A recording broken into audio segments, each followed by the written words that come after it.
Galing ng trabaho ay nagmamadaling umuwi ng bahay si Leopoldo sapagkat meron daw sorpresa sa kanila ang mga magulang na sina Ginoong Luis at Ginang Abby.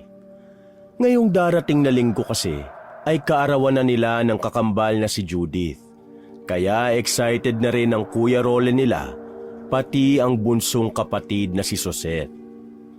At habang minamaneho ang kanyang sasakyan kasama ang kanyang girlfriend na si Andrea, ay hindi rin maipinta ang kanyang mukha sa sobrang pagka-excite.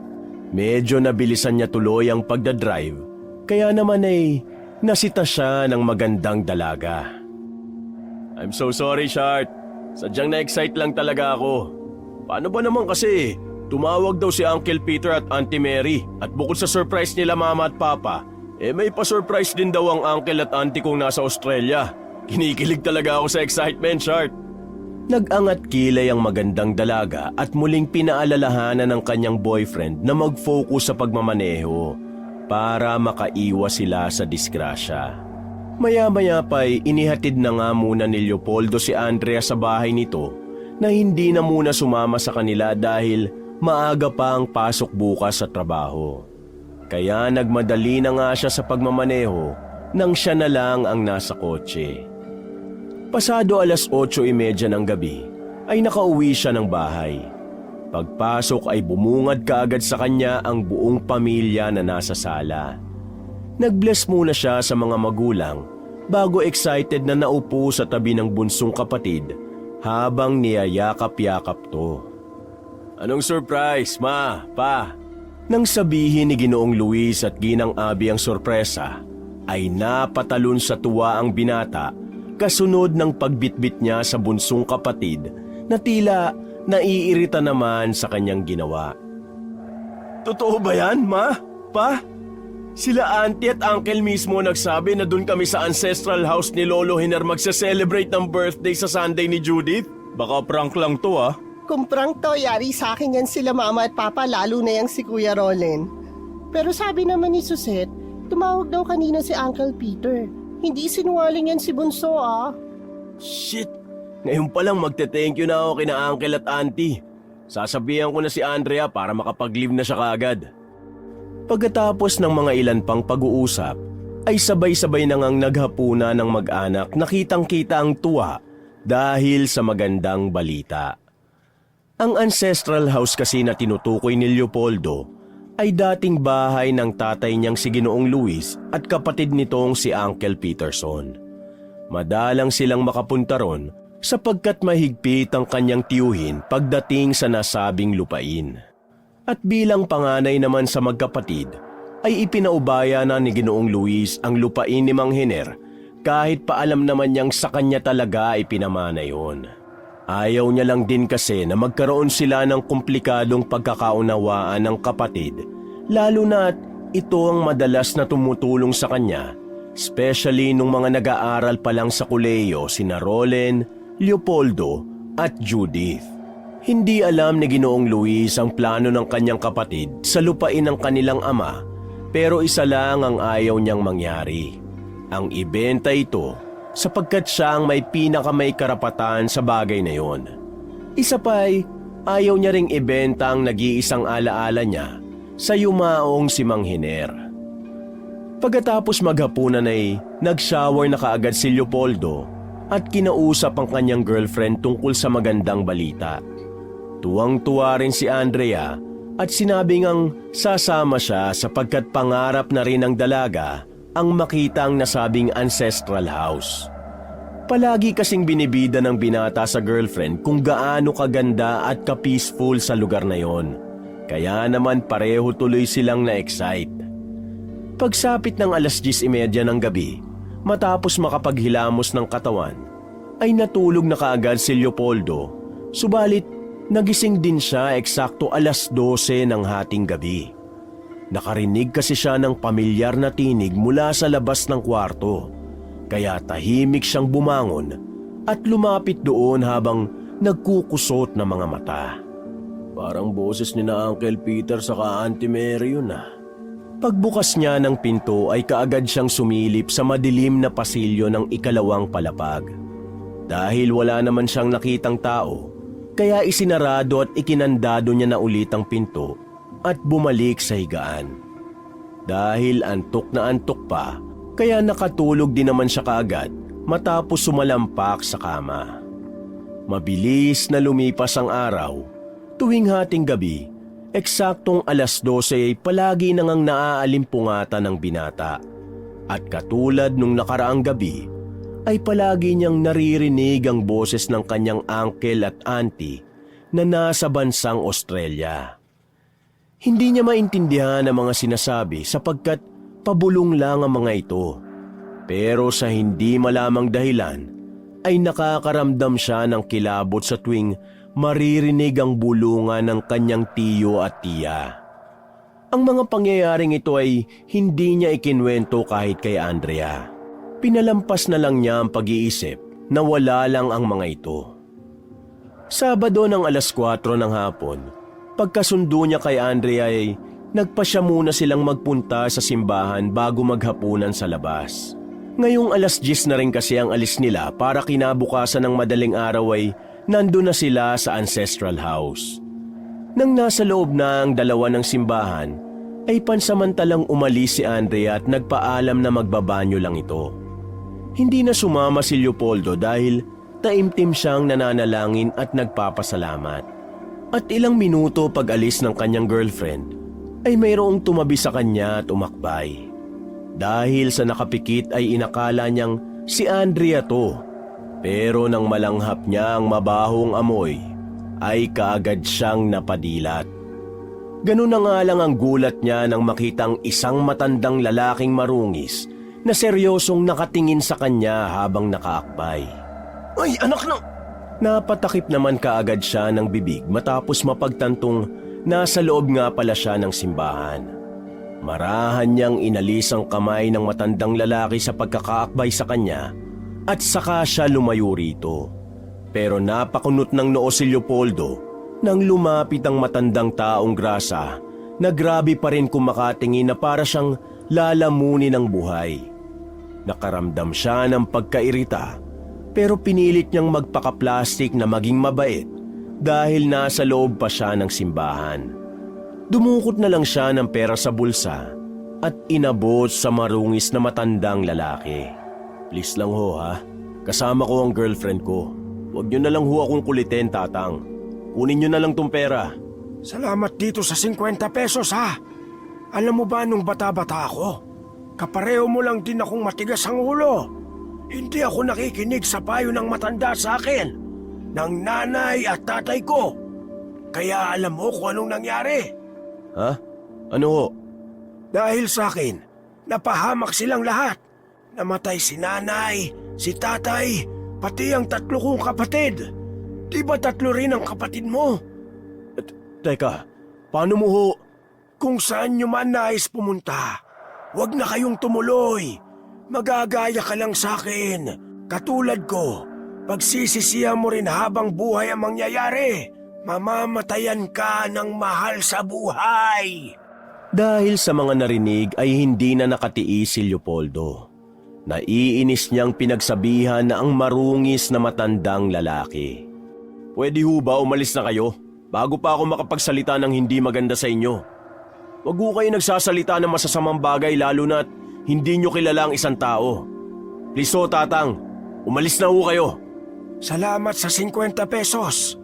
Sa susunod na magkita tayo, sa ibang silya ka na nakaupo.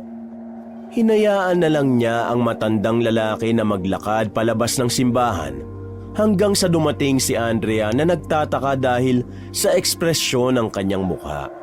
Nang tanungin siya ng girlfriend ay sinabi na lang na may nangungulit na taong grasa pero hindi niya na idinetalye pa ang lahat sapagkat ayaw niyang mag-alala pa ng gusto ang dalaga. Paglabas ng simbahan ay tila nawala tuloy siya sa konsentrasyon pero pinilit niyang hindi magpahalata kay Andrea. Masaya silang naghapunan sa isang fine dining restaurant at eksakto 8:00 ng gabi ay dumiretso na sila sa bahay ng binata.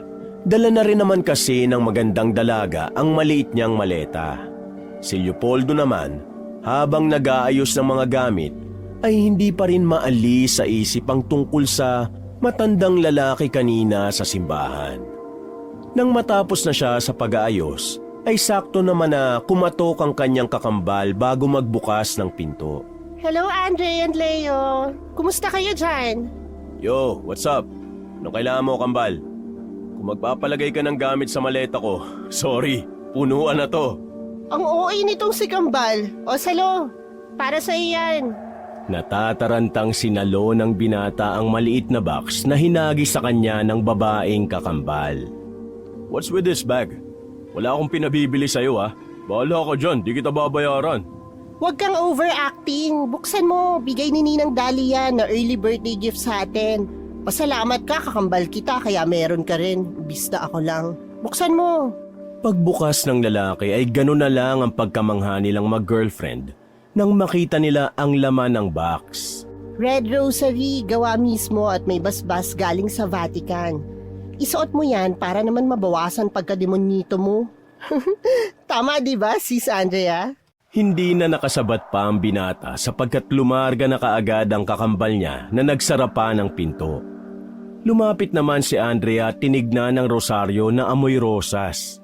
Nang isuot to sa kanya, ay wala nang nagawa si Leopoldo, kundi hayaan na lang muna pansamantala.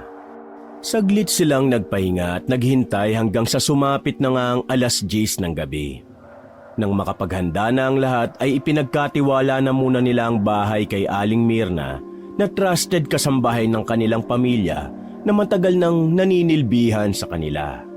Dahil sira ang kotse ni Kuya Rolen, kaya naman 2 sasakyan lang ang ginamit nila papunta sa ancestral house.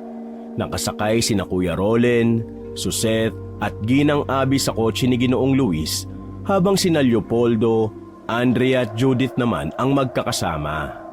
Habang nagbabiyahe papunta sa Quezon Province, ay nag-drive-thru muna sila para may mga habang nagpapatuloy sa kanilang destinasyon. Mabilis na sumapit ang oras, 12:00 na ng hating gabi, tulog na ang kakambal at girlfriend ni Leopoldo, kaya naman nag-sound trip na lang siya upang hindi antukin. Sinusundan niya lang din ang kotse ng kanyang tatay na hindi naman ganun kabilis. Dahil nawala ng signal ang kanyang cellphone sapagkat medyo masukal at madilim ang tinatahak nilang daan, kaya nag-play na lang muna siya ng radyo. Noong una ay static din ang signal, pero nang makasagap na to ng magandang tunog, ay nawindang naman siya sa mga naririnig. Para kasing bumubulong lang ng kung ano ang nagsasalita sa radyo. At bukod sa napakairi ng tunog, ay hindi niya rin maintindihan ang lengguwaheng sinasabi. Ano bang nasasagap nitong radyo? Parang naglalati naman yung boses. Natigilan siya at nangilabot matapos marinig ang malalim na tono ng paghalakhak mula sa pinakikinggang estasyon. Dahil doon ay inilipat niya ang estasyon pero pare-pareho lang ang nasasagap kaya naman pinatay niya na ng tuluyan. Kakatakot naman, takot eh. Kung kailan nasa masukal na daan na kami, saka pa nagkaganito. Pasimple niyang sinipat ang girlfriend at kakambal.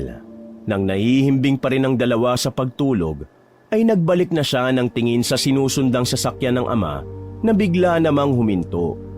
Dahil doon ay napapreno siya ng malakas, kasabay ng pagsigaw at pagkagising ng mga sakay niya. What happened? Oh my goodness! Ano ba yun? Relax guys, and I'm sorry. Huminto kasi yung sasakyan ni Papa eh. Kaya nagpreno tuloy ako nang wala sa oras. Nang makita niya ang kakambal na nakahawak sa rosaryo, ay doon niya lang naalala na hindi niya nga pala tinanggal ang ikinuwenta sa kanyang rosaryo ni Andrea. Napatingin tuloy siya sa girlfriend na nakatanaw sa kotseng nasa unahan nila. Hindi niya rin alam subalit parang kakaiba ang pakiramdam niya habang naglilibot ng tingin sa paligid. Unti-unting sumilay ang kilabot sa kanyang pagkatao at naramdaman niya yung tila gumapang simula sa talampakan, papuntang tuhod at paakyat sa tiyan. Nang umabot ang kilabot sa kanyang dibdib, ay bumilis ang tibok ng kanyang puso na parang may mga maliliit na dagang nagkakarera ron. Pasimple siyang napahawak sa bahaging yun ng katawan hanggang sa makapa niya ang rosaryo. Napahimas tuloy siya rito nang wala sa oras. At nang nakita niya ang ama na lumabas ng kotse, ay napakunot siya ng noo. Teka, nasiraan ba sila Papa? Bakit kaya? Di ko nga rin alam eh. Ang dilim pa naman sa labas, tapos nasa na ba tayo? Wala pang signal dito, naloko na. Wait nga, dito muna kayo, Shart, Kambal. Palakang pinto at huwag niyong bubuksan. I-check ko lang kung anong ginagawa nila Papa.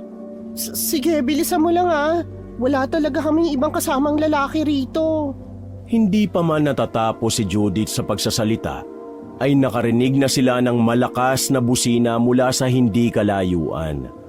Pagkatapos noon ay isang nakakasilaw na liwanag ang tila papasalubong kaya pare-pareho silang napatakip ng mukha.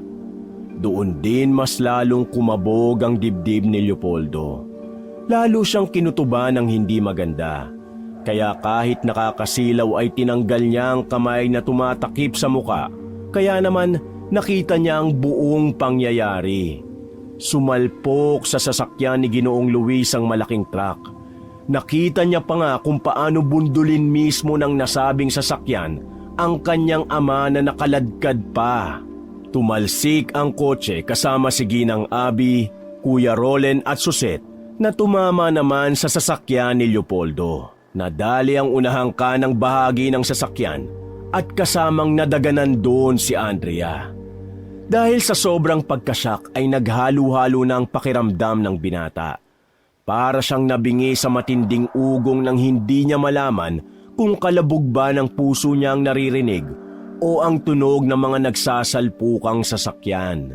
Saglit siyang nawala ng malay tao at nang magising siya, ay puro pula na ang kanyang nakikita na pangilang-ilang apoy. Nakarinig na rin siya ng tunog ng ambulansya at nakakita ng iilang taong nakauniporme ng pampulis. Doon niya lang din napagtanto na nakahiga na siya sa stretcher at hinahatak ng iilang tao. Pagkakita niya sa nadurog na sasakyan, ay saka niya naalala ang buong pamilya at si Andrea. Andrea! Mama! Papa! Kuya Rolen! Judith! Bunso! Suset! Eksaktong pagkasakay sa kanya sa ambulansya ay doon na unti-unting nagdilim ang kanyang paningin. Pero malinaw pa rin niyang narinig ang mga halakhakan ng mga pamilyar na boses na tila tuwang-tuwa pa sa sinapit ng kanilang pamilya. Ang masaya sanang bakasyon na pagse-celebrate ng kaarawan nilang magkambal ay nauwi patuloy sa isang malagim na trahedya na hindi sukat akalain ni Leopoldo na mangyayari.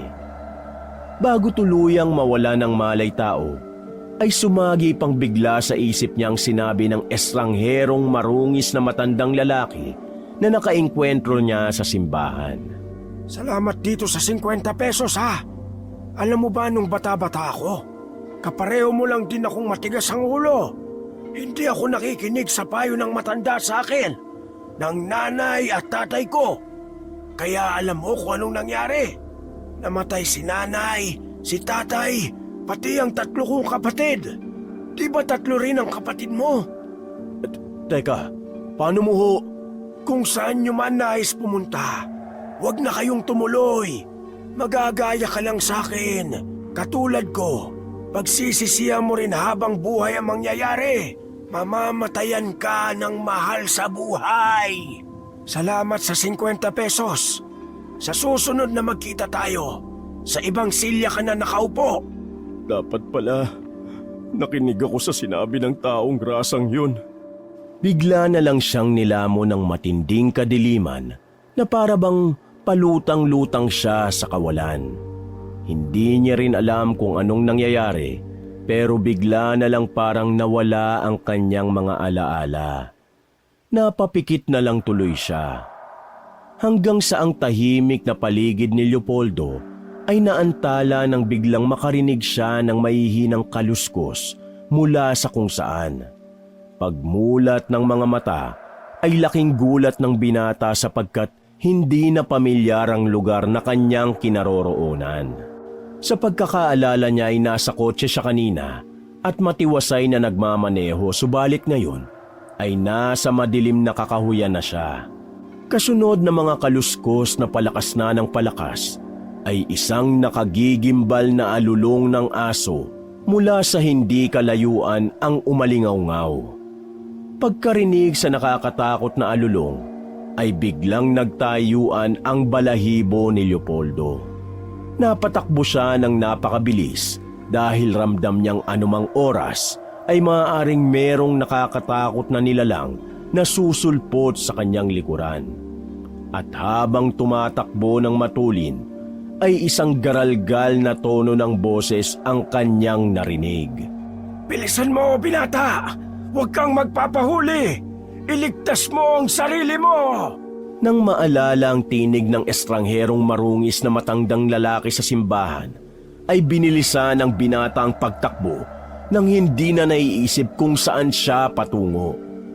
Makailang beses na rin siyang nadapa pero wala siyang pakialam. Ang nais niya lang ngayon ay makatakas sa kung sino mang gustong kumuha sa kanya. Subalit sakalang napansin ni Leopoldo na kahit anong gawin niyang pagtakbo ay ang bagal ng bawat eksena. Dahil doon ay mas lalong umusbong ang takot sa kanyang puso. Nagsimula na ring mag-unahan ng mga daga sa kanyang dibdib, kasunod ng pag-agos ng napakaraming butil ng pawis sa kanyang noo. Nanlamig ang buo niyang katawan at namanhid, kaya hindi na siya nakakilos pa sa kinatatayuan. Pagkapunas ng pawis sa noo, ay bigla na lang lumitaw sa kanyang harapan ang mga duguang nilalang. Pinagmasdan niyang mabuti ang mga kaharap at gano'n na lang ang pagkagimbal niya nang makilala kung sino-sino ang mga duguang nilalang na nakatayo sa kanyang harapan. Pa! Ma! Kuya Rolen! Suset! Andrea! Anong nangyari sa inyo? Lalapitan niya sana ang mga yon, kaya lang ay nadinig na naman niya ang nakakikilabot na alulong ng aso mula sa hindi kalayuan. Para bang nagtatawag to ng kamatayan, kaya kahit nanginginig na ang katawan sa matinding takot, ay kumaripas na naman siya ng takbo. Sinabayan pa to ng garalgal na tinig na kanina pa tila nagbababala sa kanya. Bilisan mo, binata! Huwag kang magpapahuli! Iligtas mo ang sarili mo! Itinuloy lang ng itinuloy ni Leopoldo ang pagtakbo, kahit na alam niyang tila hindi naman siya umuusad. Pinilit niya ang sarili hanggang sa muli na naman siyang natisod at nadapa. Tumayo ka! Malapit na siya! Huwag kang hihinto! Huwag kang titigil! Pinilit niyang tumayo kaya lang ay bigla niyang naramdaman ang pagkapit ng isang malamig na braso sa kanyang katawan. Kasunod nun ay unti-unti siyang napaangat sa ere dahil sa pagbuhat nito. Ramdam na ramdam ng binata ang mainit na hininga ng nilalang sa kanyang likuran. Hindi na rin siya nakakilos at nakalaban dahil sa tindi ng takot na nararamdaman. Bukod doon ay hingal na rin siya at tila ba pagod na pagod. Nang unti-unti siyang iharap ng kung sinong nilalang na nagbuhat sa kanya, ay doon na nga nakita ni Leopoldo sa unang pagkakataon ang nakakatakot na itsura nito. Ang nanlilisik na mga mata na tila nag-aalab at ang bibig nitong namumula dahil sa dugong tumatagas mula sa kung anong kinain nito. Dumila pa ito bago haplusin ang mukha niya ng matatalim at maiitim nitong mga kuko. Nagimbal ng gusto ang binata pagkakita sa itsura nitong punong-puno ng kadiliman at kasamaan. Pagkatapos noon ay bigla nitong ipinasok at idiniin ang mga kuko sa loob ng kanyang bibig na lalong ikinasindak ni Leopoldo. Nagkakawag siya ng nagkakawag, subalit wala siyang lakas para labanan ng nananaig na kadiliman. Masyadong malakas ang kaharap niyang nilalang na halos lingkisin siya ng bisig nito. Habang dumadagundong ang puso niya sa sobrang kaba, ay nakakaramdam naman siya na tila nabubulunan dahil unti-unti nang pumapasok ang kamay at braso ng nakakatakot na nilalang sa kanyang bibig. Tulong! Tulong! Kahit sinong nakaririnig, tulungan niyo po ako! Ayoko pang mamatay! Ayoko pang mamatay! Nawala na rin bigla ang kaninang boses na naguudyok sa kanya na takasan ng tila alagad ng diablong kaharap ngayon. Dahil doon ay parang nawala na lang tuloy siya bigla ng pag-asa. Hindi na rin niya alam ang gagawin hanggang sa sumagi na lang sa isip niya ang girlfriend, ang mga magulang at mga kapatid. Doon na unti-unting nagbalikan sa alaala niya ang lahat ng mga pangyayari. Ang malagim na aksidenteng kinasangkutan nilang lahat habang papunta sa ancestral house nila sa Quezon Province. Nang mapagtanto niya ang mga kaganapan, ay hindi na siya lumaban pa sa pananakop ng demonyo sa kanyang katauhan. Unti-unti na ngang pumatak ang luha niya matapos maalala ang nakita kanina. Kung paano niya nakita ang buong miyembro ng pamilya na namatay dahil sa hindi inaasahang aksidente. Kasunod nito ay unti-unti na ngang pumasok sa kanyang bibig ang iba pang parte ng katawan ng nakakatakot na nilalang na halos mauubusan na rin siya ng hininga. Habang umiiyak at nawawala ng pag-asa, ay pumikit na lang si Leopoldo at tinanggap na lang sa sarili na ito na marahil ang kanyang katapusan. Hanggang dito na lang ang lahat para sa kanya at para sa buo nilang pamilya. Gumising ka at huwag ka magpatalo! Hindi pa tong oras para sa'yo! Dahil sa maotoridad na tinig ng garalgal na boses, ay bigla siyang napadilat ng wala sa oras. Kasabay din noon ay biglang nagkorting usok ang natitirang parte ng katawan ng malademonyong nilalang na mahigpit na nakakapit sa kanya. Bumulusok ito papunta sa kanyang bibig, tenga, mata at ilong na para bang gustong pamahayan ang kanyang katawan at kalooban. Hindi ka pwedeng sumuko! Hindi ka pwedeng magpatalo! Bumangon ka! Bumangon ka! Dahil sa nakakaingganyong tono ng garalgal na boses, ay para bang nakahiram ng lakas ng loob ang binatang nangihina na. Walang ano-ano'y tumigil ang malademonyong nilalang sa pagsakop sa kanyang katauhan. Bigla niyang iniluwa ang napakaraming usok hanggang sa tuluyang makakawala ang kabuuan nito sa katawan niya. Pagkatapos noon, ay muli itong nagkorteng imahe kasunod ng panlilisik at pangangalit nito sa kanya. Hindi ako nagtagumpay ngayon, pero tandaan mo to. Babalikan kita! Babalikan kita! Hindi pa tayo tapos! Akin ka lang! Akin ka lang! Pagkatapos niyang marinig yun ay biglang kumalat ang itim na usok sa kawalan, kasunod ng pagliwanag ng buong kapaligiran. Ang kaninang mabigat at puno ng kadilimang kapaligiran ay napalitan ng maiingay at malalakas na tinig ng mga tao na para bang nagkakagulo sa kanyang harapan. Mula sa likod ng nakasisilaw na liwanag ay isang hindi malinaw na imahe ang nakita ni Leopoldo. Andrea! Andrea! Shart! Bago pa niya maabot ang kamay ng kung sino man ay nawala na naman siya ng malay tao at hindi niya na alam ang mga sumunod na nangyari pa. 3 buwan ang nakalilipas. Sa wakas ay nakauwi na rin si Leopoldo mula sa pananatili sa ospital matapos ang aksidenteng nangyari sa kanyang pamilya. Namatay sa aksidenteng yon si Ginoong Luis, Ginang Abby, Kuya Rolen at ang bunsong kapatid nilang si Suzette.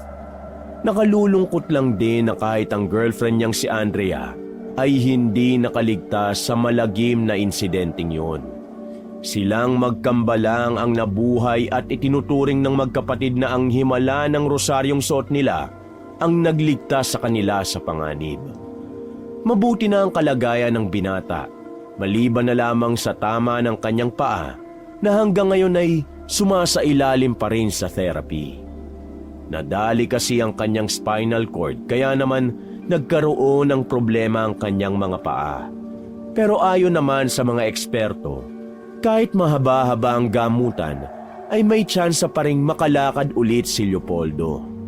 Si Judith naman ay patuloy pa rin na nagpapagaling sa ospital sa tulong ng kanyang boyfriend na si Johnson, isang registered nurse na nagtatrabaho mismo sa kung saan sila ospital na dinala. Dahil sa aksidenteng naganap, ay kinailangan tuloy umuwi ni na Uncle Peterson at Auntie Mary galing ng Australia dahil ito lang ang pamilyang pupwedeng mag-asikaso sa kambal pati na rin sa mga namatay. Hindi na naabutan pa ni na Leopoldo at Judith ang mga magulang at mga kapatid na nailibing sapagkat nagpapagaling pa sila nung mga oras na yon. Kaya naman pag-uwi ng bahay ay dumiretso kaagad ang binata sakay ng wheelchair sa malaking painting ng kanilang pamilya na nakadisplay mismo sa sala. Naiyak na lang siya pagkakita sa picture na yun dahil nanumbalik ang masasayang tagpo kasama ang buong pamilya. Pagkatapos nun ay saka siya bumalik sa kwarto para doon ibuhos ang lungkot na nararamdaman. Leo, ayos ka lang ba dyan, nephew? Bungad na tanong ng uncle niyang manilaw-nilaw ang buhok matapos siyang maabutan na nakadungaw sa malaking bintana habang nakaupo sa wheelchair. Pumasok na agad ang Ginoo at lumapit sa kanyang pamangkin na lumingon naman bago tumugon. Okay lang po ako rito, uncle. May kailangan po ba kayo? Wala naman akong kailangan. I'm just checking on you lang, my pamangkin. May good news pala ako sa'yo. Bukas makakauwi na rin ang twin Judith mo. Na-discharge na siya ng doktor at kasama niya yung boyfriend niyang nurse. Si Johnson po ba? I believe that is his name. By the way, that Johnson guy ang magiging personal nurse niyo for the meantime hanggang sa gumaling na kayo pareho. Ganun po ba, uncle? Buti naman at makakauwi na rin si Judith. Yes, kaya masayang-masaya ako dahil pareho na kayong nandito ng kapatid mo. After 3 months, finally nakabalik na kayo sa bahay niyo. Gustuhin ko man pong maging masaya, uncle. Pero hindi ko magawa. Natigilan ng binata sapagkat hindi na naman niya napigilan ng maluha. Feeling niya kasi ay parang kahapon lang nangyari ang lahat. Kung alam ko lang na ganito ang mangyayari. Listen, Leo. It's nobody's fault. Accidents happen and everything happens for a reason. Thank you, Uncle. Hindi ko lang talaga maiwasang malungkot at maalala sila Mama, Papa, Kuya Rol, Suzette, pati ang girlfriend ko. Don't worry. Soon and very soon dadalawin natin sila sa Memorial Park. Sa ngayon, huwag niyo munang paguring magkambal ang mga sarili niyo. Kailangan niyong magpahinga ng mabuti. Okay? Makakalakad ka rin ulit at si Judith, makakalaya siya sa traumang ito. Yes po, Uncle. Thank you po sa pag-remind. Humawak sa balikat ni Leopoldo ang kanyang tiyuhin at pagkatapos ay mahina siya nitong pinisil-pisil sa bahaging yon at minasahe. Guminhawa ang pakiramdam niya at napatigil sa pag-iyak dahil doon. Your Auntie Mary and I will always be here to support you no matter what. Salamat po talaga ng marami sa inyo ni Auntie Mary, Uncle. Umuwi pa kayo para lang maasikaso kami. Ngumiti ang Ginoo bago inalis ang pagkakahawak sa balikat ng kanyang pamangkin. Gusto pa nga naming magtagal hanggang sa makita kayong parehong magaling na talaga ni Judith. But of course, we have work abroad. Kapag naging okay na kayo, kukunin ko kayo pareho ng ate mo para doon makapagsimula kayo ng panibagong buhay. Promise yan, pamangkin. Dahil sa usapang yun ay parehong gumaan ang pakiramdam ng magtiyo sa kabila ng malaking dagok na dumating sa buhay ng kanilang pamilya. Pagkatapos nilang mag-usap ay nagpaalam muna si Uncle Peterson dahil susunduin pa nito si Auntie Mary na nasa ospital at nag-aasikaso naman sa mga bills ni Judith. Narinig na lang ni Leopoldo na nagbili ng Ginoo sa kasambahay nilang si Aling Mirna na magluto na ng hapunan para maaga-agang makakain. Samantala, nanatili lang ang binata na nakatanaw sa bintana. Makulimlim sa labas at maulan. Walang masyadong taong dumadaan lalo na sa kinaroroonan nila dahil halos nasa pinakadulo na ng village ang kanilang tinitiran. Sa harapan ng binata ay makikita ang maliliit na burol at kakahuyan, kaya kung magandang panahon ay magandang pagmasdan ng papalubog na araw kapag ganong oras. Kaya rin talaga pinasadya na ganon kalaki ang mga bintana sa gawing yun para masilayan ang magandang tanawin sa labas ng bahay mula sa kwarto. Tahimik lang na nakatingin sa labas si Leopoldo at muling iniisip ang madalas niyang napapanaginipan matapos ang aksidente. Sa loob ng 3 buwan ay halos paulit-ulit lang ang senaryo ng kanyang panaginip kahit pa iba-iba ang lugar na kanyang kinaroroonan. Sa kanyang panaginip, sa oras na maririnig na niya ang pag-alulong ng aso, ay susundan na to ng maotoridad na pagaralgal na boses na nagsasabing tumakbo na siya para takasan ng malademonyong nilalang na siya ang pinupuntirya. Palagi siyang nahuhuli ng dyablo, pero sa tuwing maririnig niya ang maotoridad na boses ng matandang lalaki, ay natatakasan niya ang kamatayan at nagigising na pawis na pawis. Hindi niya na sinasabi sa buong pamilya ang series ng bangungot na yun sapagkat ayaw na niyang madagdagan pa ang alalahanin ng kanyang uncle at auntie. Pati na rin kay Judith ay hindi niya na pinaalam sapagkat sobra-sobrang trauma na ang inabot ng kakambal niya pagkatapos ng malagim na aksidente. Minsan ang sinabi ni Leopoldo sa doktor ang tungkol sa serye na bangungot pero inirekomenda lang na magpatingin siya sa psychiatrist dahil maaari daw dala rin ito ng trauma ng aksidente.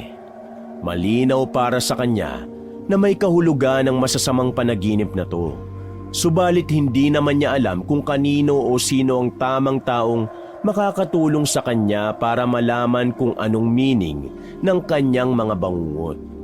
Kaya naman isinawalang bahala na lang muna niya ito dahil mas importanteng mabantayan at maalagaan ang kanyang sarili at si Judith na hanggang ngayon ay nagsasuffer pa rin dahil sa aksidente. Bukod sa pagkaputol ng kaliwang kamay at pagkasunog ng maliit na porsyon ng mukha, ay napaka-traumatic nito para sa dalaga. Kailangan niya pang dumaan sa matinding surgery para maisaayos ang mukha na hindi na rin naibalik pa sa dating ganda. I'm so sorry, Judith. Maya-maya pa nga ay napaluha na naman siya ng hindi sinasadya dahil naalala na naman niya ang mga mahal sa buhay na namatay. I'm so sorry pa, Ma, Kuya Roland, Bunso Seth, and to you, Shart Andrea. I'm really sorry sa inyong lahat. Hanggang ngayon talaga ay hindi pa rin niya matanggap ang mga nangyari sapagkat kitang-kita niya ang mga yun.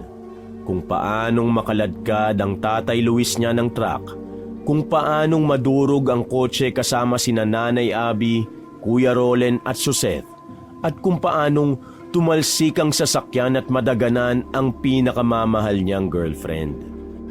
I'm really sorry, guys.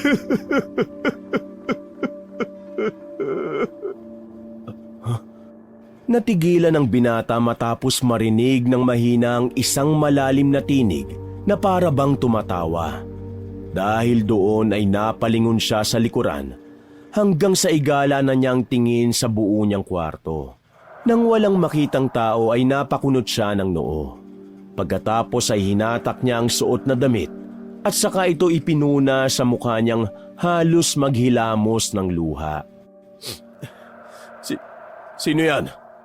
Pagtingin niya sa pintuan ay meron siyang naaninag na imahe ng tao na para bang nakadungaw sa kanya. Nakabukas kasi ang pinto kaya kita kung may taong dadaan sa labas ng kanyang silid. Aling Mirna, ikaw po ba yan? Tuloy po kayo. Natigilan na siya sapagkat biglang nawala ang imahe ng tao na naroon. Dahil doon ay minaniobra niya ang wheelchair at lumapit sa pintuan. Sumilip siya sa pasilyo hanggang sa maaabot ng paningin pero wala siyang nakita kahit sinong tao. Nang masigurong wala namang kahit sinong tao, ay bumalik na siya sa loob at pinindot na lang ang switch para magliwanag sa may kadiliman niyang kwarto. Pinihit niya ulit ang wheelchair hanggang makabalik sa bintana. Pagkatapos ay hinawi niya pasara ang kurtina. Nang maisara niya na ito, ay saka naman may biglang umalulong na aso mula sa hindi kalayuan. Sumagi kaagad sa isip niya ang tungkol sa panaginip. Dahil doon ay kinakabahan siyang sumilip sa bintana at pansamantalang hinawi ulit pabukas ang kurtina. At pagbaling doon ng tingin, ay mayroong biglang bumulaga mula sa labas ng bintana na hindi niya inaasahan. Ay, lintik ka! Isang uwak na biglang sumalpok sa salamin ng bintana na kaagad ding lumagapak sa sahig. Tumagas ang dugo nun at dala ng pagkataranta ay napaatras ang binata hanggang sa mawalan siya ng balanse. Natumbang inuupuan niyang wheelchair na gumawa ng ingay. Narinig naman yun ni Aling Mirna na dali-daling nagtungo roon. Diyos ko po na bata ka. Anong nangyari sa'yo, ha? Hindi na muna kumibo si Leopoldo. Kaagad siyang inalalayan ng ginang na makabalik sa wheelchair at pagkatapos noon ay saka siya tumuro sa bintana. Nang makita ng matandang babaeng kasambahay ang dugo ng uwak, ay napatili siya sa takot habang nagsa-sign of the cross. Ano yan? Sus Mariosep! Ano po? May sumalpok na uwak dyan, Aling Mirna. Nagulat ako kaya natumba ako sa wheelchair. Nako, totoo bang sinabi mo? Sa probinsya namin may kasabihan tungkol dyan sa uwak eh. Tungkol daw yan sa espiritu sa kabilang buhay na gustong kumonekta sa'yo. Nako, baka sila Serian o ibang mahal mo sa buhay, baka may gustong iparating. Napa-sign of the cross na naman ang matandang babae, habang ang binatang lumpo naman ay hindi nakaimik dahil napaisip sa sinabi ng kasambahay. Maya-maya pa'y kaagad nilinis ni Aling Mirna ang dugo ng uwak at tinapon na rin ang nasabing hayop sa tamang lagayan. Naiwan naman si Leopoldo sa kwarto habang iniisip ang mga sinabi ng kanilang kasambahay. Hindi niya namalayan na nakaidlip siya sa sobrang pag-iisip. Bigla siyang napadilat matapos makarinig na naman ang ingay sa nakasarang bintana. Dahil nakahiga at baldado ang katawan, kaya hindi niya agad nalapitan ang bintana na kusang bumukas dahil sa malakas na hangin. Laking gulat nga ng binata nang tumambad sa kanyang paningin ng isang maitim at malaking nilalang na may nanlilisik na mga mata. Duguan ang bibig na may matatalim na mga ngipin, pati mahaba at may itim na kuko. Sumampay ito sa bintana at kitang-kita niya ang nakakatakot nitong wangis at kung paanong ngumiti na parang nanlilibak. Biglang may naalala si Leopoldo kaya siya napabulalas. Ikaw yun! Nakita na rin kita ulit. Akala mo siguro hindi kita mahahanap. Ang pinaghalo-halo nitong boses na galing sa hukay ay tila ritmo ng katatakutang biglang kumumot sa pagkatao ni Leopoldo. Hindi nakagalaw ang binata sa kamang hinihigaan dahil napangunahan na kaagad siya ng matinding pagkasindak. Ramdam niya ang pagtatayuan ng balahibo sa buong katawan na kalaunan ay naipon ng kilabot sa likod ng kanyang buhok. Hindi kita pakakawalan. Bigla itong sumunggab dahilan para mabasag ang salamin ng malaking bintana. Napapikit naman ang binata sa takot dahil yun lang ang tanging magagawa niya. Akin ka lang!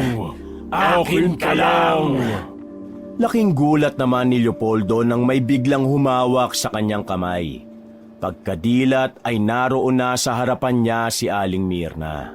Nak, pasensya na at ginising kitang bigla. Sa katunayan sinilip kita para ayaing kumain na. Kadarati lang kasi ni Uncle at Auntie. Nagsabi nga sila na papuntahin ka na sa dining area. Kaso nung tulog ka, ayaw na kitang abalahin kaya lang. Kaya lang ano po? Kaya lang narinig kitang umuungol. Binabangungot ka ba, anak? Hindi po. Salamat at ginising niyo ko, Aling Mirna. Matapos magpasalamat ay kaagad sumunod sa kusina si Leopoldo para maghapunan kasama ang tiyuhin. Pasado 7:30 ng gabi, nang matapos ang hapunan ay kaagad bumalik si Leopoldo sa kanyang kwarto sa tulong na rin ni Aling Mirna. Hindi na nga maalis sa isip niya ang mga nangyari sapagkat yun ang unang pagkakataon na napanaginipan niyang nakakatakot na nilalang sa mismong bahay nila. Mas lalo siyang nabahala sa mga sinabi ng malademonyong nilalang kanina. Nakita na rin kita ulit. Akala mo siguro, hindi kita mahanap. Hindi kita pakakawalan. Akin ka lang.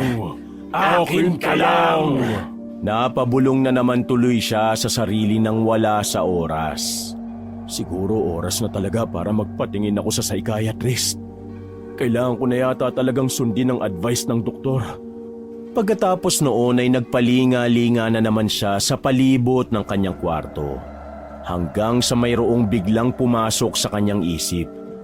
Nang maalala ang ngiti ng kanyang mga magulang at mga kapatid, ay bigla na rin siyang napangiti kahit sobrang sakit sa pakiramdam ng mga yon.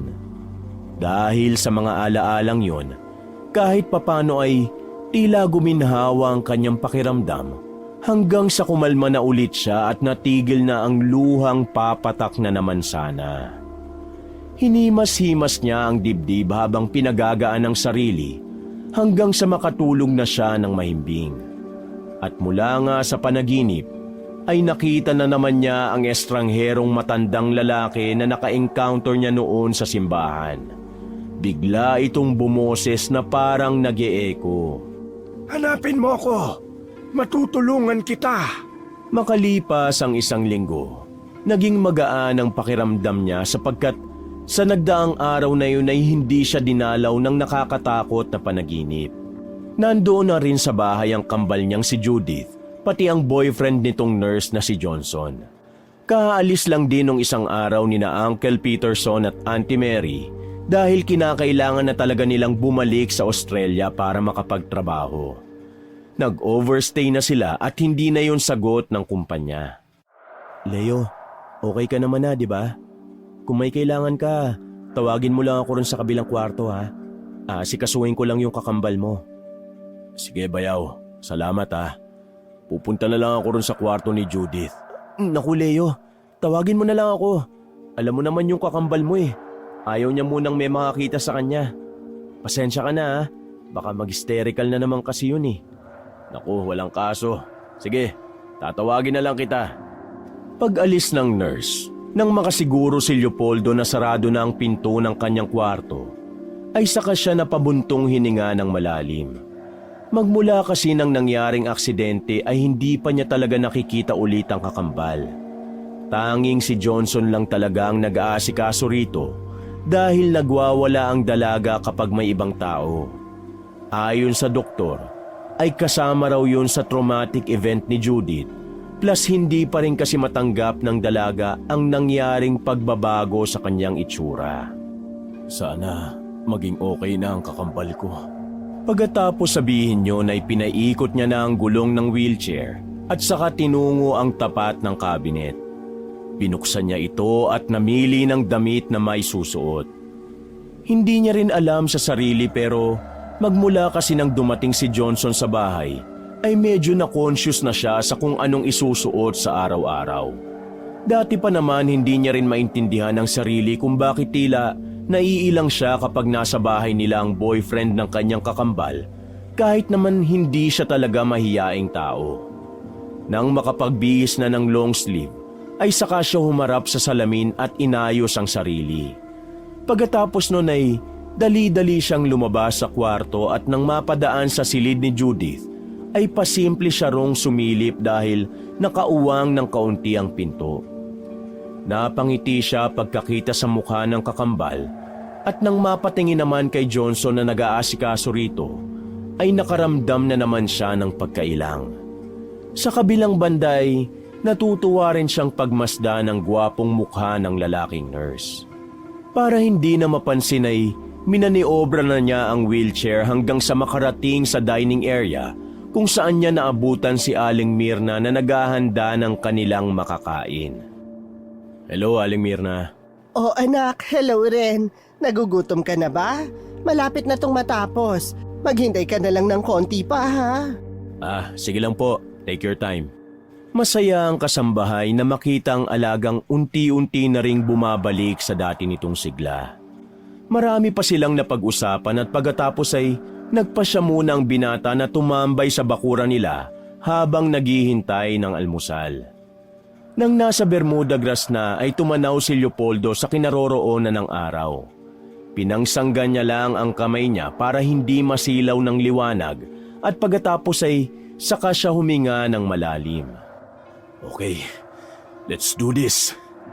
Pagkatapos ay sa kanya isinampang mga kamay sa handle ng wheelchair at dahan-dahang tumayo. Kahit nakakaramdam ng sakit, ay sinikap at pinilit niya pa rin ang sarili sa kagustuhang makalakad na ng agaran. Muli siyang humugot ng malalim na hininga bago bumitaw sa pagkakahawak sa handle ng wheelchair. You can do it, man. Pag-iengganyo niya sa sarili, saka dahan-dahang iniangat ang kaliwang paa. Noong una ay tila gumegewang pa siya at nag-aalangan dahil masakit sa tuwing ikikilos niya ang paa. Mabigat din ito sa pakiramdam kaya talagang nag-i-struggle ang binata. Pumikit siya at saka nagpatuloy sa kanyang ginagawa. Go man, come on. You can do it, Leo. Huwag mo nang hintayin ng therapy. Makakaya mo to. Anas niya pa sa sarili na hindi na malayang naihakbang na pala niya ang kaliwang paa. Pagkadilat ay labis ang pagkamangha ng binata sa sarili at kitang-kita yon sa kanyang mukha. Isinunod niyang iniangat ang kanang paa pero muntik na siyang ma-out of balance kaya agad na pahawak ang binata sa handle ng wheelchair. It's okay. One more try. Saka siya nagpunas ng mukha matapos pagpawisan ng malala dahil sa kanyang ginagawa. Huminga ulit ng malalim si Leopoldo bago muling ulitin ang ginawa kanina. Inihakbang niya naman ang kanang paa ng marahan hanggang sa magtagumpay na nga siya. Yes! Sabi ko naman sa'yo, Self kaya mo to! Pagkalaon ay tumingin siya sa harapan kung saan ay nakita niya ang bola sa hindi kalayuan. Dala ng matinding determinasyon, ay hindi na namalaya ni Leopoldo na malayo na ang hakbang na nagawa niya. Natuwa siya sa naging resulta, kaya hindi na rin niya napigilan ang sarili na mapasigaw sa tuwa. Aling Mirna! Aling Mirna! Tingnan niyo po ako, Aling Mirna! Aligaga namang pumaroon ang kasambahay at nang makita siya nitong nakatayo ilang metro ang layo sa wheelchair at may hawak na bola, ay sobrang nabigla ang ginang at napatakip na lang sa bibig. Naku anak! Nakakalakad ka na! Malapit na po, Aling Mirna. Makakalakad na ako ulit. Sa sobrang pagkagalak ng matandang babae, ay napatakbo ito sa binata at napayakap dahilan ng muntik ng pagkatumba nila. Pagkatapos noon ay kinuha ng ginang ang wheelchair at inilapit para mabilis makaupo ang kanyang alaga kung sakaling makaramdam ito ng pagod. Tuwang-tuwa sila dahil sa isang napakagandang senyales ng mabilis na paggaling ng mga binti ni Leopoldo. Aling Mirna, nakita niyo po, di ba? Ang layo na ng nahakbang ko. Ibig sabihin po, malapit na talaga ako ulit makalakad ng tuluyan. Natigilan siya sapagkat mula sa hindi kalayuan ay nakarinig sila ng alulong ng aso. Sinabayan pa ito bigla ng nakakatakot at pamilyar na halakhak ng malalim na boses na hindi rin alam ni Leopoldo kung saan ang galing. Diyos ko naman, kaya aga-aga may umaalulong na aso. Aling Mirna, may narinig po ba kayong tumatawa kanina? Wala naman anak. Halika na nga sa loob at mag-almusal ka na muna. Nakahanda na ron sa mesa. Kaagad itinulak ng matandang babaeng kasambahay ang kanyang alaga papasok sa loob ng bahay. Dumiretso na kaagad sila sa dining area at kumain hanggang sa makalimutan na nila ang tungkol sa alulong ng aso pati na rin ang narinig ni Leopoldo na malalim na boses na tumatawa. Hinatiran na rin ni Aling Mirna ng pagkain si Judith at Johnson na sabay namang nag-almusal sa kwarto. Maya-maya pa, pagkatapos ng agahan, paglipas ng ilang oras ay nagpahinga muna si Leopoldo sa kanyang kwarto at muling nakaidlip ng hindi namamalayan. Nanaginip na naman siya, pero hindi na to katulad noong nakikita niyang malademonyong nilalang.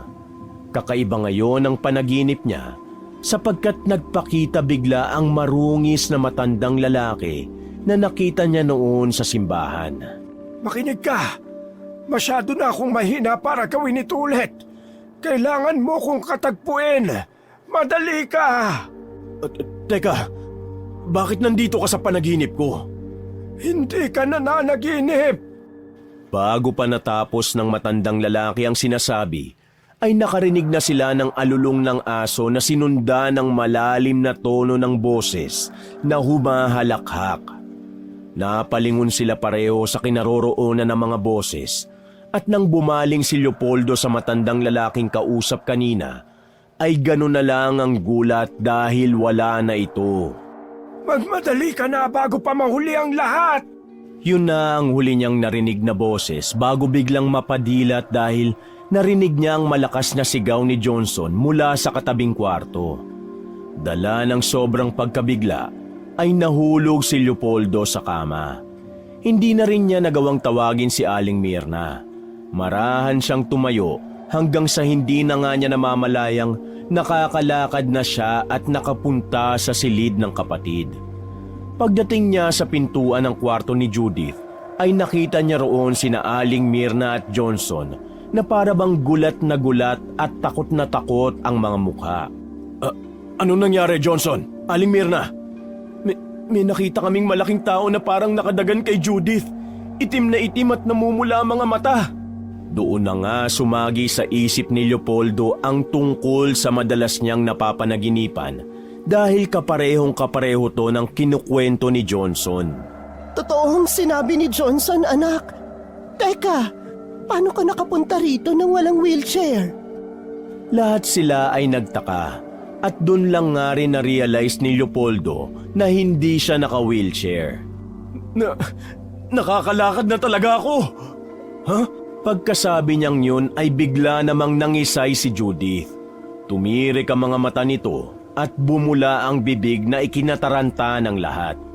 Dahil doon ay dali-dali nga nilang kinontak ang personal na doktor ng dalaga at nang makarating yun, kaagad tinignan kung ano ang naging dahilan kung bakit tila kinumbulsyon si Judith. Nagsuggest lang ang doktor na i-admit sa ospital ang kakambal ni Leopoldo para ma-examine ng maayos.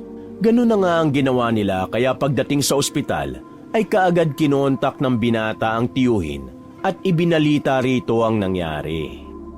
Uncle, si Judith, dinala ulit namin sa ospital. Bigla na lang tumirik ang mata. Nangisay tapos bumula ang bibig. Ang sabi pa ni Aling Mirna at Johnson bago yun mangyari, may nakita silang itim na malaking tao na nakapatong kay kambal. What did you just say, my pamangkin? Ang sabi nga po nila Aling Mirna at Johnson bago yun mangyari, may nakita silang itim na malaking tao na nakapatong kay kambal. Uncle, kinakabahan ako dahil ang totoo niyan, may serya ng panaginip ako tungkol dun sa nakita nila. Wait, Leo. I will call you back. Bago ibaba ng Ginoo ang tawag ay parang nahapyawan pa ng pandinig ni Leopoldo ang pamilyar na boses na narinig niya na noong bago ang aksidente. Parang nakarinig siya ng bumubulong ng kung anong salitang hindi niya maintindihan.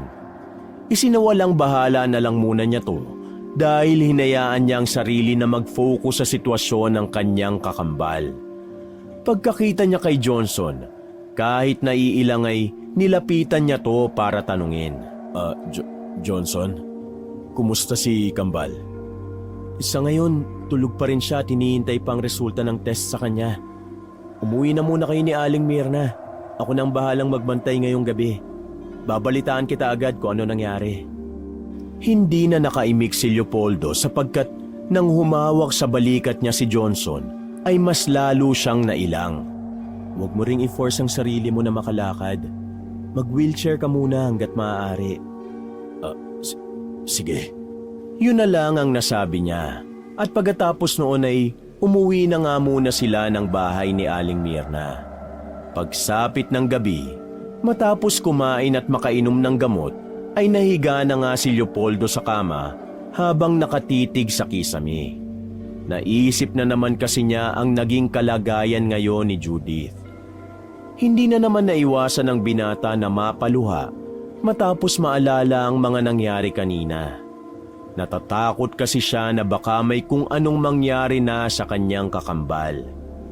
Dahil sa dami ng naiisip ay hindi na naman niya namalayang nakatulog na siya at nagising lang dahil biglang mayroong kumalabog mula sa malaking bintana. Biglang napadilat si Leopoldo at napatingin sa pinanggalingan ng ingay. Ilang saglit pa nga ay nakarinig na naman siya ng alulong ng aso mula sa hindi kalayuan. Nang marinig niya yun ay tila nanlaki ang mga mata niya. Alam na kasi ng binata ang sunod na mga mangyayari.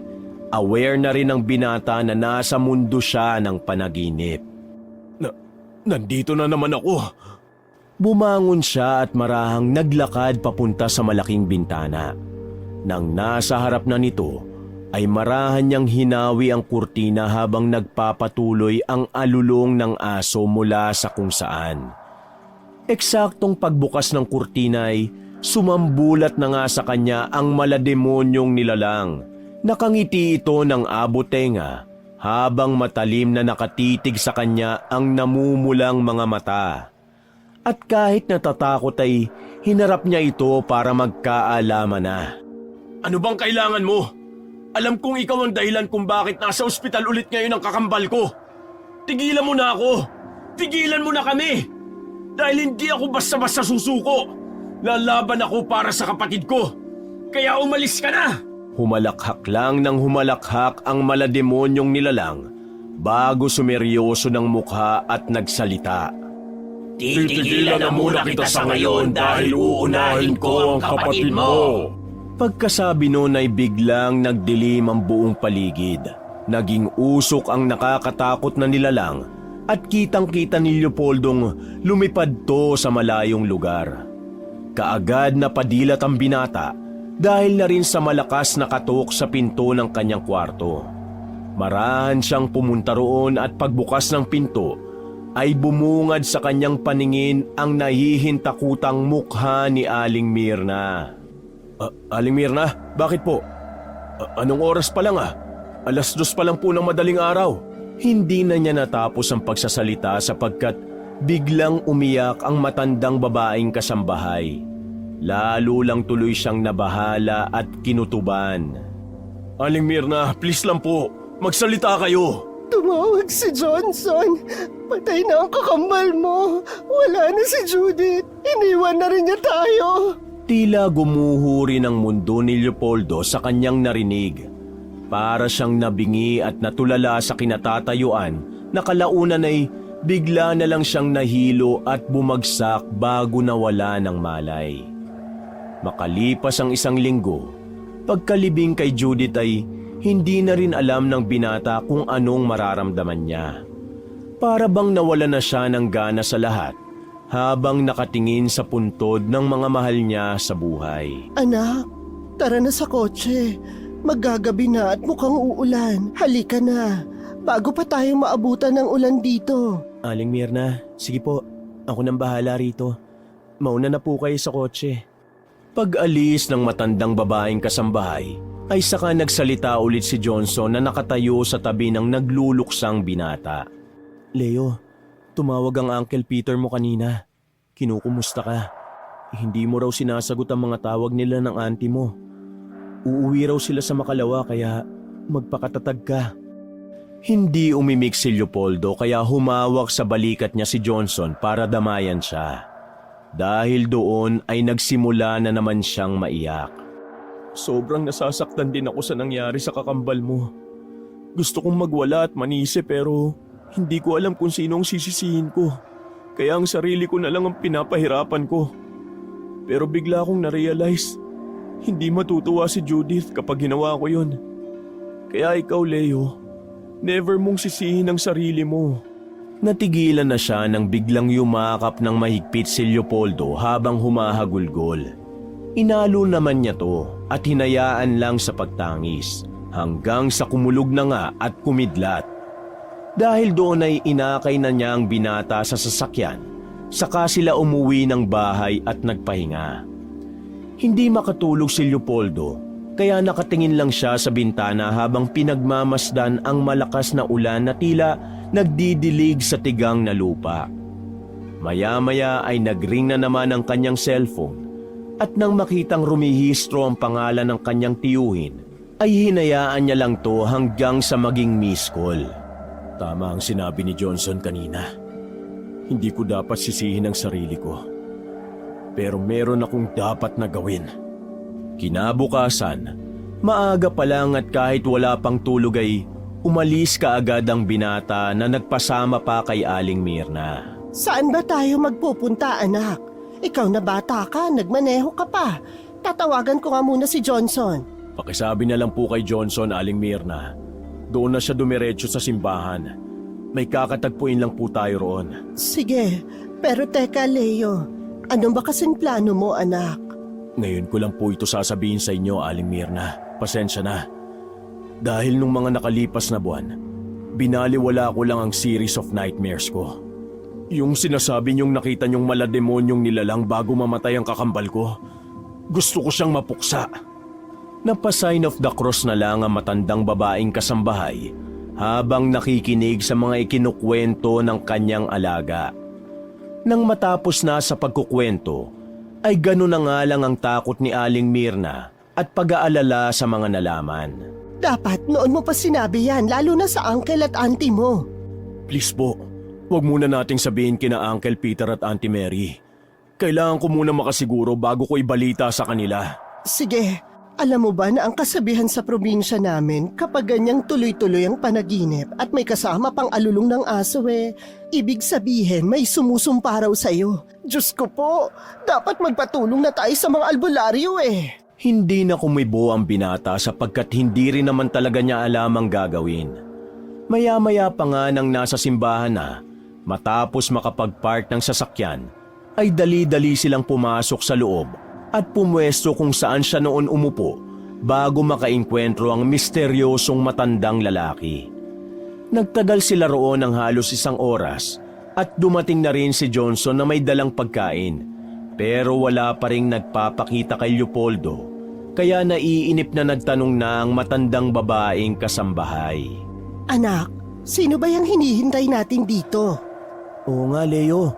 Mag-1 oras na tayo rito Sino bang hinihintay mo? Ang sabi niya sa akin sa panaginip, magkita raw kami ulit pero bakit wala siya? Nasaan ka na ba, Manong? Nang makita ni Johnson ang tila aligagang itsura ng binata, ay hinawakan niya ulit to sa balikat hanggang sa mapakalma. Leo, kumain na muna tayo saka natin siya balikan.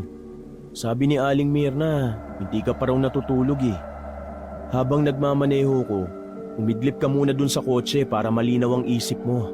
Hindi na pumalag si Leopoldo sapagkat hindi niya rin maintindihan ang sarili dahil sa tuwing kausap niya si Johnson ay napapatalima na lang siya.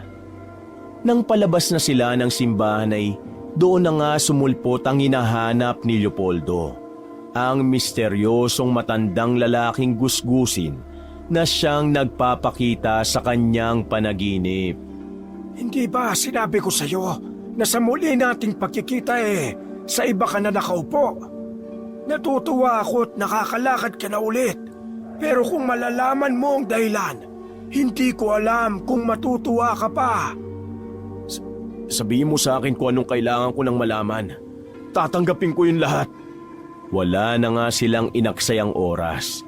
Pagkatapos magpakilala ng matandang lalaki bilang si Tatang Kupye, ay pinasunod niya ang mga to sa kanyang bahay na malapit lang doon sa simbahan. Nag-aalangan pa nga sina Aling Mirna at Johnson, pero pinilit ni Leopoldo na mapagkakatiwalaan ang marungis na matandang Ginoo. Nang nasa kubo na ay sabay-sabay silang napatakip ng ilong dahil sa hindi kaaya-ayang amoy. Puno rin ng mga garapong maliliit at malalaki ang palibot ng kubo. May mga laman yung iba't ibang kulay ng likido at mga halamang gamot. Pasensya na kayo sa amoy ng kubo ko, pero hindi na yan importante sa ngayon. Matagal na kitang sinabihan, Leo, nung unang pagkikita pa lang natin. Kung nakinig ka lang sana, hindi mapapahamak ang buo mong pamilya. Huwag mo nang sisihin ang alaga ko. Hindi mo alam kung anong pinagdadaanan niya ngayon. Masakit ang nangyari yun sa pamilya niya. Kaya umayos ka dyan. Okay lang po, Aling Mirna. Tama naman si Tatang eh. Kung nakinig lang sana ako sa kanya noon, hindi kami maaaksidente. At hanggang ngayon buhay pa silang lahat. Natahimik ang lahat pagkatapos sabihin niyo ng binata. Bumaling naman siya sa matandang Ginoo bago muling magwika. Tatang, gusto ko pong malaman kung bakit ginawang kunin ng malademonyong nilalang na yun ang kakambal ko. Tumango si Tatang Kopye at pagkatapos ay kumuha siya ng tuyong dahon ng anahaw pati ng tubig sa maliit na palanggana. Nagsindi siya ng kandila, pagkatapos nun ay pinatahimik niya ang lahat at nagsimula na siya ng kanyang ritual. Nang marinig nila Leopoldo, Johnson at Aling Mirna ang mga kakaibang lengguwahe, ay nagtayuan ang mga balahibo nila.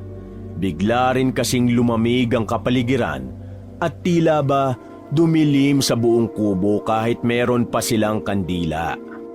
Pagkatapos ng orasyon na yon, ay lalong guminaw ang paligid, dahilan naman para mapaakbay si Johnson kay Leopoldo nang hindi niya rin namamalayan. Si Aling Mirna naman ay tumabi sa dalawa dahil sa takot na nararamdaman habang taimtim din siyang nagdadasal at nagsa-sign of the cross. Nagsimula na ngang ipatak ni Tatang Kopye ang kandila sa palanggana hanggang sa makabuo ng dalawang imahe ng tao na dahilan ng pagkakunot ng noo ni Leopoldo. Nakikilala mo ba ang imaheng nabuo sa patak ng kandila? Sandali. Si Ma'am Mary ba yung isa? Oo nga po. Tapos yung isa si Uncle Peter. Bakit po nandyan ang mukha ng uncle at auntie ko? Ano pong ibig sabihin yan? Mapapahamak din po ba sila, Tatang? Kinalulungkot kong sabihin pero sila ang dahilan kung bakit namatay ang kambal mo. Hindi lang yun, sila rin ang dahilan kung bakit kayo na-aksidente. Isinumpa ka ng mga taong tinutukoy mong kamag-anak. Hindi makapaniwala si Leopoldo sa mga nalaman kaya hanggang matapos sila ay para siyang lutang. Nagbigay din si Tatang Kopye ng pangontra para hindi natabla ng binata ng kahit anong sumpa o kulam na ibabato sa kanya ng mga kamag-anak niya. Nang makauwi na ng Pinas ang mag-asawang Peterson at Mary, ay kaagad silang kinumpronta ni Leopoldo. Diniretsa niya na ang dalawa at hindi na nagpaligoy-ligoy pa. Alam ko na ang lahat, Uncle Peter, Auntie Mary. Nagkukunwari kayong may malasakit sa pamilya namin. Pero kayo pala ang dahilan kung bakit ito nangyayari. Kung bakit namatay ang papa, mama, mga kapatid ko, at pati ang girlfriend kong si Andrea. Wala kayong mga puso. Bakit nyo kami nagawang ipasumpa sa isang mangkukulam? Para ano? Total, alam mo na rin naman ang totoo. Hindi na rin kami magpapaligoy-ligoy pa. Ginawa namin yun para wala na akong maging kahati sa ancestral house. Para mabenta ko na ang nabubulok na bahay na yun. Hindi na sana hahantong sa ganito, pero ayaw ni Kuya na ibenta ang bahay. Ito lang ang naisip kong paraan. Anong klaseng tao kayo? Mga tao pa ba kayong maituturing? Mga tao kami na gagawin ng lahat para sa yaman at pera. Hindi makapaniwala si Leopoldo sa sinabing yon ng kanyang tiyuhin, habang ang tiyahin niya naman ay napapaismid lang. Sa kaloob-looban ng binatay, gusto niyang gantihan ang mag-asawa pero hindi pa rin nanaig sa puso niya ang ganon. Ayaw niya kasing matulad sa mga to na dahil lang sa kasakiman ay nagawang pumatay ng sariling kadugo. Umalis siya sa bahay dahil kinamkam na rin ito ng kanyang Uncle Peterson. Dahil doon ay napilitan siyang ibenta ang sasakyan At ito ang ginamit niya para makapagsimula ng bagong buhay. Tuluyan na niyang pinutol ang ugnayan sa mga sakim niyang kamag-anak. At sa tulong ni Aling Myrna, ay nakahanap siya ng simpleng bahay at nakapaghanap ulit ng disente at matinong trabaho. Malungkot ang naging buhay ni Leopoldo, pero hindi niya sinukuan ang hamon ng buhay. Mabuti na lang din, bukod sa dating kasambahay ay naging kaagapay niya rin sa buhay si Johnson. Kalaunan ay hindi na rin niya namalayan sa sarili na nahulog na ang loob niya rito. Sa kabutihang palad ay ganun din naman ito sa kanya. Makalipas ang 1 taon ay nagpunta ng London sina Leopoldo at Johnson. Doon sila nanirahan at nagtrabaho hanggang sa ikinasal at nabuhay ng masagana at malayo sa anumang kaguluhan. Wakas! Mga kapatid, naiibigan niyo ba ang ating kwento? Maraming salamat ha! Kung hilig niyo rin ang mga kwentong pag-ibig, pakisuportahan naman ang isa ko pang channel, ang Mr. Love Tagalog Story. At pakicomment na rin kung taga saan kayo, para naman alam ko kung hanggang saan umaabot ang mga kwento ko. Salamat uli, hanggang sa susunod!